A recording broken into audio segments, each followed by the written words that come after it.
ಎಲ್ಲರಿಗೂ ನಮಸ್ಕಾರ. ಈ ವಿಡಿಯೋ ಮುಖಾಂತರ ಎಲ್ಲ ಸಮೀಕ್ಷಾದಾರರಿಗೆ ತಿಳಿಸುವುದೇನೆಂದರೆ ನ್ಯೂ ವರ್ಷನ್ನಲ್ಲಿ ಪ್ರಮುಖ ಬದಲಾವಣೆಯನ್ನು ಮಾಡಲಾಗಿದೆ. ಈ ಹಿಂದೆ ಸಮೀಕ್ಷೆಯನ್ನು ಪೂರ್ಣಗೊಳಿಸುವ ಸಂದರ್ಭದಲ್ಲಿ ಒಂದು ಕುಟುಂಬದ ಯಾವುದಾದರೂ ಸದಸ್ಯರನ್ನು ಸಮೀಕ್ಷೆ ಸಂದರ್ಭದಲ್ಲಿ ಪರಿಗಣಿಸದೇ ಇದ್ದಲ್ಲಿ ಅಂತಹ ಕುಟುಂಬದ ಸದಸ್ಯರನ್ನು ನ್ಯೂ ವರ್ಷನ್ನಲ್ಲಿ ಗಣತಿಗೆ ಪರಿಗಣಿಸಲು ಅವಕಾಶವನ್ನು ಕಲ್ಪಿಸಿಕೊಡಲಾಗಿದೆ. ಉದಾಹರಣೆಗೆ, ಸಮೀಕ್ಷೆ ಮಾಡುವಾಗ ಕುಟುಂಬದ ಸದಸ್ಯರನ್ನು ತಪ್ಪಾಗಿ ಡಿಸೀಸ್ಡ್ ಎಂದು ಪರಿಗಣಿಸಿದಲ್ಲಿ ಅಥವಾ ಗಣತಿ ಮಾಡುವ ಸಂದರ್ಭದಲ್ಲಿ ಕುಟುಂಬದ ಸದಸ್ಯರನ್ನು ಅಥವಾ ಕುಟುಂಬದ ಮಕ್ಕಳನ್ನು ಸೇರಿಸದ ಸಂದರ್ಭದಲ್ಲಿ ಅವರನ್ನು ಗಣತಿಗೆ ಪರಿಗಣಿಸಬಹುದಾಗಿದೆ. ಮೊದಲಿಗೆ ವೈಟ್ ಲಿಸ್ಟ್ ಆಗಿರುವ ಮೊಬೈಲ್ ಸಂಖ್ಯೆಯನ್ನು ನಮೂದಿಸಿ.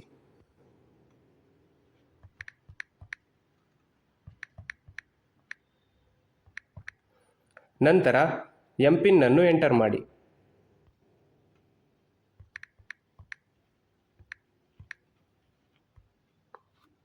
ಲಾಗಿನ್ ಆದ ನಂತರ ಅಪ್ಡೇಟ್ ಕಂಪ್ಲೀಟೆಡ್ ಸರ್ವೆ ಆಯ್ಕೆಯ ಮೇಲೆ ಕ್ಲಿಕ್ ಮಾಡಿ. ಸೆಲೆಕ್ಟ್ ID ಟೈಪ್ ಮೇಲೆ ಕ್ಲಿಕ್ ಮಾಡಿದಾಗ ತಮಗೆ 3 ಆಯ್ಕೆಗಳು ಪ್ರದರ್ಶನಗೊಳ್ಳುತ್ತವೆ. ಮೊದಲನೆಯದು ಕುಟುಂಬದ ಮೊಬೈಲ್ ಸಂಖ್ಯೆ, ಎರಡನೆಯದು ಅಪ್ಲಿಕೇಶನ್ ID, ಮೂರನೆಯದು ರೇಷನ್ ಕಾರ್ಡ್ ನಂಬರ್. 3ರಲ್ಲಿ ಸೂಕ್ತವಾದುದನ್ನು ಆಯ್ಕೆ ಮಾಡಿಕೊಂಡು ಗಣತಿಯನ್ನು ಪ್ರಾರಂಭಿಸಿ ಪೂರ್ಣಗೊಳಿಸಬೇಕಾಗುತ್ತದೆ. ಒಂದು ವೇಳೆ ರೇಷನ್ ಕಾರ್ಡನ್ನು ಆಯ್ಕೆ ಮಾಡಿಕೊಂಡರೆ ಮೊದಲಿಗೆ ರೇಷನ್ ಕಾರ್ಡ್ ನಂಬರನ್ನು ನಮೂದಿಸಿ.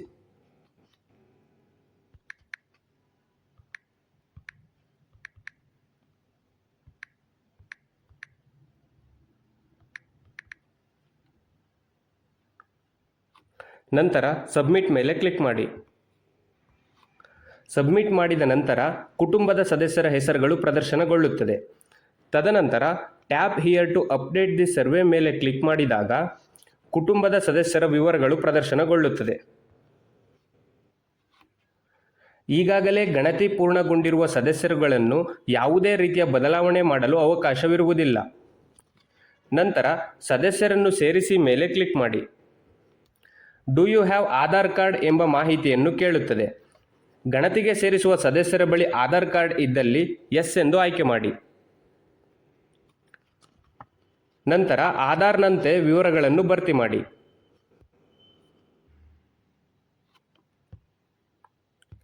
ನಂತರ ಇನಿಷಿಯೇಟ್ eKYC ಮೇಲೆ ಕ್ಲಿಕ್ ಮಾಡಿ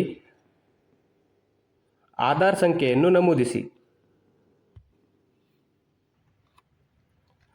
ನಂತರ ಐ ಅಗ್ರಿ ಚೆಕ್ ಬಾಕ್ಸ್ ಮೇಲೆ ಕ್ಲಿಕ್ ಮಾಡಿ OTP ಅಥವಾ ಫೇಸ್ ಕ್ಯಾಪ್ಚರ್ ಎರಡರಲ್ಲಿ ಒಂದನ್ನು ಆಯ್ಕೆ ಮಾಡಿ. ಜನರೇಟ್ OTP ಮೇಲೆ ಕ್ಲಿಕ್ ಮಾಡಿ. ಆಧಾರ್ ನೋಂದಾಯಿತ ಮೊಬೈಲ್ ಸಂಖ್ಯೆಗೆ ಕಳುಹಿಸಿರುವ OTPಯನ್ನು ನಮೂದಿಸಿ.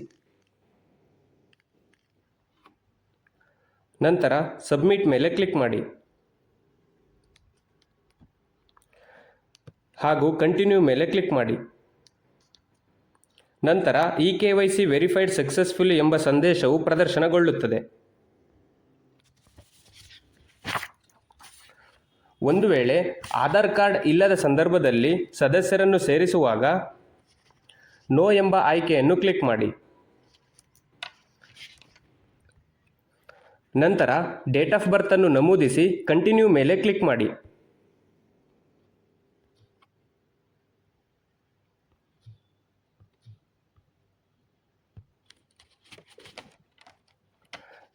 ನಂತರ ಬರ್ತ್ ಸರ್ಟಿಫಿಕೇಟ್ ಇದ್ದಲ್ಲಿ ಅಪ್ಲೋಡ್ ಮಾಡಿ, ಇಲ್ಲದಿದ್ದರೆ ಜೆಂಡರ್ ಆಯ್ಕೆ ಮಾಡಿ. ನಂತರ ಸದಸ್ಯರನ್ನು ಸೇರಿಸಿ ಮೇಲೆ ಕ್ಲಿಕ್ ಮಾಡಿ.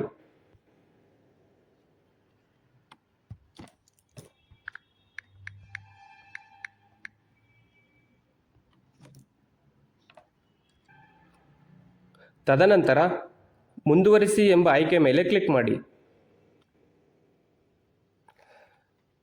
ನಿಮಗೊಂದು ಸಂದೇಶ ಬರುತ್ತದೆ, please ensure all family members are listed before continuing. So ತೋರಿಸಿರುವ ಪಟ್ಟಿಯಲ್ಲಿ ಕುಟುಂಬದ ಎಲ್ಲ ಸದಸ್ಯರು ಇದ್ದಾರೆ ಎಂದು ಖಚಿತಪಡಿಸಿಕೊಂಡು ಮುಂದುವರಿಸಿ. ಗಣತಿಗೆ ಹೊಸದಾಗಿ ಸೇರ್ಪಡೆಗೊಂಡಿರುವವರ ವಿವರಗಳನ್ನು ನಮೂದಿಸಿ ಸರ್ವೆಯನ್ನು ಪೂರ್ಣಗೊಳಿಸಬೇಕಾಗಿ ಮನವಿ. ಧನ್ಯವಾದಗಳು.